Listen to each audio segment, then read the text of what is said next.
Hi everyone, it's Marina Bay here, BFast TV. I'm here with Joash.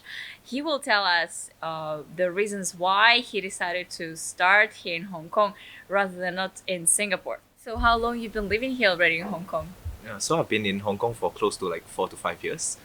Started off working in the finance industry, and I got promoted, moved to a different department, and I realized that corporate role is actually not suitable for me because I'm slightly more hands-on, and I wish to build a company of my own.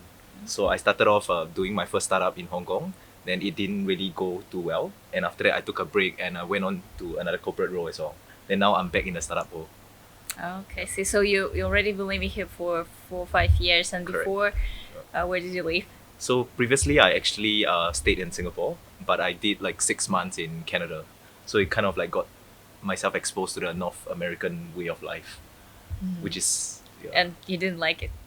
I wouldn't say I don't like it. I say that it's actually a different way of living. But in North America, I think most of the people actually focuses more on soft skills. Then in Asia, it's slightly more theoretical, where people actually want you to get certain knowledge first, and after that, apply that knowledge in the workplace. Okay, I see. So why did you decide to stay in Hong Kong for your already second startup? Why didn't you go back to Singapore and started the business there? So I would say that there are actually a couple of points. One of the point is actually probably because my business is more relevant to the mainland Chinese and Hong Kong market. Then the second point is that because I've been in Hong Kong for some time already, so most of my friends or the closer ones are actually in Hong Kong. So I thought that actually I can leverage my current connections as a to kickstart my current business. Okay, so you're saying that your network is much better here than in Singapore. Yeah, I hope so. But did you make any like analysis, Yeah. thinking maybe you should be back Singapore because Singapore is independent country. Yeah. It's not related to China. I mean, yes and no. I think partially in Singapore, there's an abundance of like government funding, which is actually very important to a startup. But then again, I would say that if there's too much like government support, it might be detrimental to a startup's growth as well. You're saying in Singapore is too much of government support? Is it bad? In terms of my personal opinion, I think that's excessive to a point where like, for example, if you want to do in a certain kind of industry, then you have to like meet the right authorities, meet the right people, and get connected in order to get the right amount of funding. Do you And feel like they control too much? Like, I wouldn't say they watching control you? too much, but the funding cycle is actually very long. So as a startup, you probably need finances very fast, and you can't afford to wait like 6 to 12 months in order to for the capital. to So get are in. you saying in Hong Kong you can get faster funding? I wouldn't say in Hong Kong you get faster funding, but like for myself, because I have been from the corporate background, so I actually know people in that sector who are willing to provide capital if necessary. Yeah. But you haven't asked yet. You haven't. For which one? You haven't asked them yet for funding. Yeah. I did ask for funding, but so there's actually one thing that I would like to highlight in Hong Kong, which is most of the people are actually from slightly more traditional background, like real estate, property, manufacturing, where they actually make their first dollar, and that's why they are not used to the new way of funding, which is like the startup funding is actually very different from the traditional way of funding. So, for example, like I used to discuss with my co-founder about this topic whereby the treasure when a traditional person invests, they actually put in a lot of capital, and they will take a majority stake of your business at the start. But in terms of startup funding, usually there's actually many different rounds, like the angel round, seed round, followed by Series A, B, C, and hopefully you get IPO or you get acquired by another company. But the thing is that because for startup financing, you want to have majority stake at the start so that you'll be motivated to actually build your company to a larger extent. So in Hong Kong, most of the people actually favor towards the traditional way of funding rather than the startup way of funding, which is why I think government organizations like Invest Hong Kong and all these incubators and accelerator, they hope to educate different people to actually let them know what is the difference between the different funding and how to educate people towards the startup funding side. So do you work with this with government Invest Hong Kong or any accelerator here in Hong Kong? I have a close relationship with them, I would say, partially because back in my previous corporate role, before I started this second startup, I was actually running what I would say, working closely with the startup ecosystem. So it requires me to actually build different ties with the accelerators, incubators, and even build a strong relationship with the tech startups in Hong Kong. So, saying strong relationship, like what exactly do you mean? Okay, so maybe just to give you a short background about what I did previously. So I was handling the sharing economy insurance for Marsh, which is a professional services and insurance broking company. So I was actually supposed to introduce something that's innovative and not seen before in the market in Hong Kong. And trying to get people to actually overcome certain mindsets in Hong Kong, it's actually not easy. So I actually have to have multiple discussions with the governmental authorities, even like meeting the different incubators and accelerators to introduce them to these ideas. And that's So why what was their feedback? Are they willing they to are change? actually quite open to accepting this idea. But then again, like discussions are pretty long because it doesn't just involve like one single person in a company, but involves like different departments And people like, and people. Correct. okay. So I've heard like in order to make a decision, especially in corporate world, like it's really hard. Maybe it's part of Asian culture. You have to gather the whole department to make a joint decision. Probably. Well, tell me, I don't know if you're ready to share about your startup, or do you have any co-founders? Sure. I think the short elevator pitch about my startup is that we are a platform that aims to connect brands and retailers with resellers in order to promote and drive sales in social media. Partially because in mainstream e-commerce stores, we realize that there's actually a particular segment that's not served by all these traditional mainstream e-commerce people. And in mainland China, most of these people actually work through an intermediary who are also known as the Chinese personal shoppers. So we feel that actually if we are able to tackle this untapped market and help to bring part of the to help to regulate this fragmented market, then that could be a really big market opportunity for us. So, Joash, you mentioned that Hong Kong, China is the market for your startup, not Singapore. Yeah. So, are you saying that Singapore is completely different to China market, and Hong Kong is much more like similar? I would say that it's actually a different ballgame. I mean, they or a speak different language, or yeah, it's the same language. I mean, like most of the people, let's say the Chinese Singaporeans in Singapore actually speak Mandarin Chinese. But then again, it's actually like different culture, different lifestyle. And that's why, let's say, for example, my business model, it must be localized in a Singapore context in order for it to be smooth selling. But right now, actually, most of our business operation is actually more catered to the mainland Chinese side.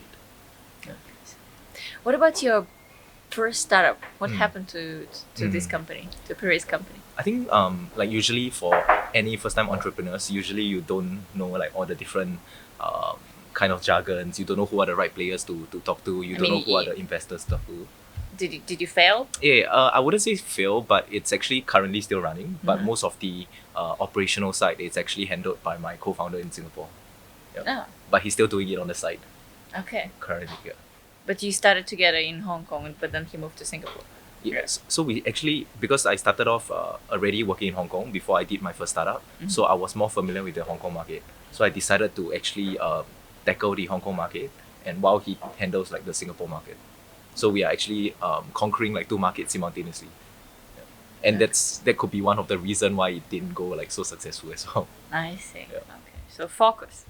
Focus is important. Correct. So and how long you been running the second startup already? So we have been operating close to 5.5 to 6 months, and I think we took the lessons from our first startup pretty well. So yeah, hopefully things will go like much better, because right now we are also developing the technology side.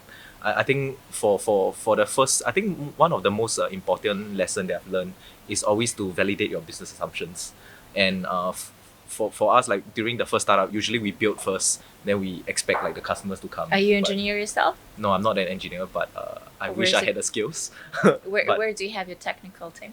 So we actually have some of our co-founders actually have a technical background, but we are also working with outsourced tech development hub to actually build our initial framework, because it's actually quite a big project undertaking. And who's funding now the project? Yourself? So we are partially bootstrapping, Yeah. and recently we invited one of our family and friends to actually to angel invest in this round. Exactly. First round, family, friends, and fools. Correct. Less of fools. All right. So, what is the? I don't know. Like, I want to see, like, do you have a timeline in mind, or like how many more months you give to yourself and your startup? I think yeah, because we actually gave ourselves like 1 year of not paying ourselves first to actually see how the business actually works, because I think like when we started off this idea, it didn't exactly work out like our initial idea, so we actually iterated more than 20 to 30 times before actually we came to this model of generating revenue. So right now the business is actually picking up really fast, and we are trying to actually look for more strategic partners, and at the same time we are trying to validate more business assumptions so that we can increase our revenue in different streams. Well, speaking about partners, we're here now at Tencent. We start office. Tell us, how did you find this place and why you decided to make it as your work base? Yeah, so I actually attended one of the event which is related to KOL marketing around June, early June, and I managed to discover this place, and I realized that it's actually quite a conducive environment to do my startup, because it's actually very related to content, and we are also looking to partner with KOLs as one of our reselling channel. And I mean, because the community, I mean, the people here, they are quite supportive. They provide a range of services as well, and I mean, it's good for a startup to actually belong to a particular ecosystem, because as a startup you can't exist in isolation, but you need to work together with everyone to form like partnerships and grow the business together. Interesting. So you work with KOLs, which are influencers, online social influencers. Are those different here compared to Singaporean KOLs?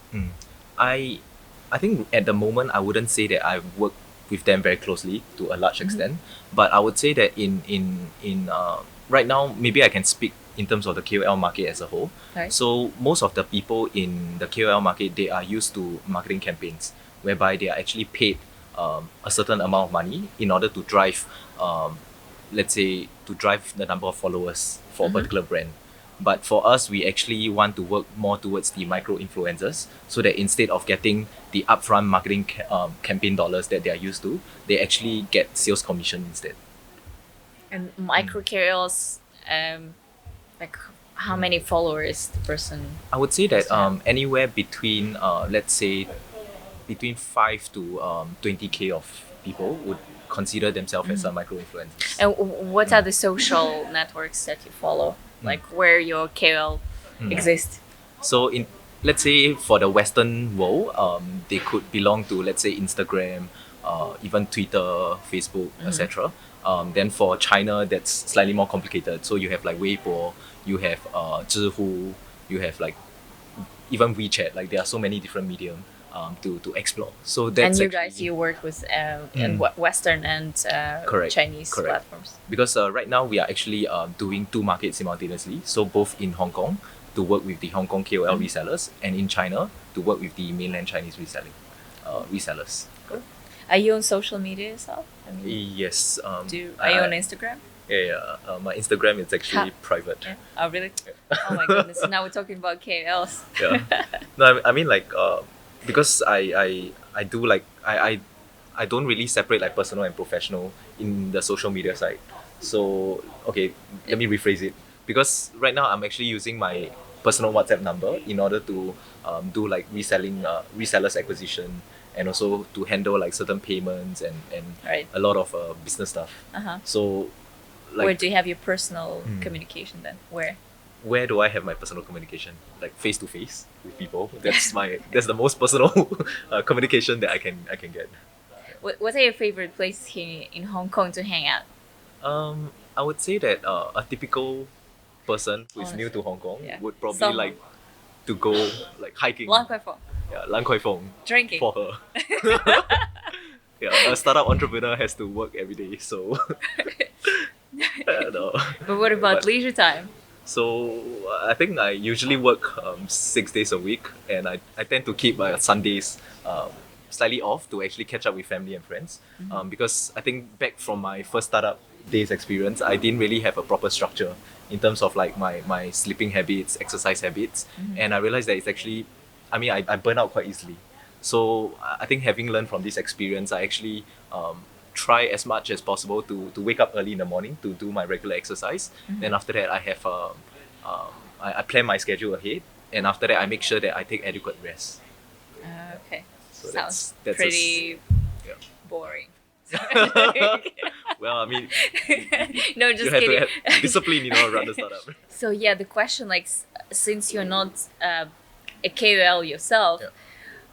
what makes you wake up every day and building the services for other KOLs? I would say that firstly because we know quite a number of KOLs ourselves, and we know You that know them personally? I know them personally and indirectly, and I've seen like how hard they work and how many people are actually required to support a very good KOL. So we realized that, hey, why don't we build a channel to help these KOLs to run their business more smoothly?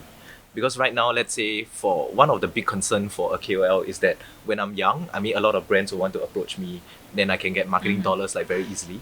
But what if I get slightly older? Will I be able to attract the same brands that have been Right. working with me for a long time? Can you tell us who are these KOLs that you're working with? The names? I think right now it's not convenient to You disclose. can say like, hi. Yeah, but she's one of the KOL that we want to work with. Oh my god, I'm not that popular yet. Okay. In the future when you get popular. So I can use your services Sure. and make some dollars. Money is important. Money. Do you think Hong Kong is an expensive city to live? Oh, I think definitely. Rental it's probably one of the biggest concern. Yeah. For most Hong Kongers and even expats. And I think sometimes people would say that Hong Kong is actually not as open an economy as they would like to be, partially because of the slower adoption of technology. So I think most people would like to compare like Hong Kong and mainland China and say that, hey, mainland know. China they have like such a fast It's like, adoption of technology. no, no right? kidding. People still carry the checkbooks Yeah, and handle it. So- This so- is your payroll. there you go. page. There you go. And that's why you have so many people on the street during like end of the month. Everyone is queuing up. Yeah, for in a ch- bank check balance. machine. Yeah, correct. Right. Do you travel much? Yeah, I do travel from time to time. Just that right now because we are busy really like building our business, and for Where do you for- go? I mean, if Oh. you travel. I probably like to go like around Southeast Asia, and sometimes occasionally I go to the States as well. Why? Why? To get a fresh perspective. Do you go to Silicon Valley? Oh, Palo that's, Alto, I would love San to. I would love to Francisco. go there one day. Yeah. Yeah. You've Hopefully, never I been get invited by the audience. Absolutely. to go. I mean, we have our location. VFast TV has an office in San Francisco studio, so you're more than welcome to Sure. visit us there. I'll take up the invitation. Yes. I'll be there, by the way, next month already. So see you there. My next question, Yeah. since it's already a second startup, Yeah. do you still consider yourself coming back to corporate world just if this doesn't work? I think from Would you come time back to finance or for bank?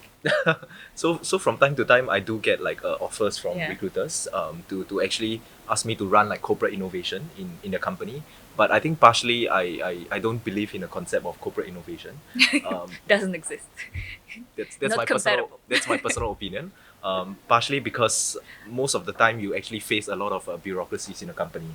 So usually there's, let's say, the CEO who is a decision maker, and he forces people. I wouldn't say forces. He influences people. He's just sitting there. You do innovation now. Exactly. So I think And I will corporate watch. innovation it's more like a mindset rather than like an action that someone takes. So usually I get pretty skeptical if someone calls themselves the head of corporate innovation.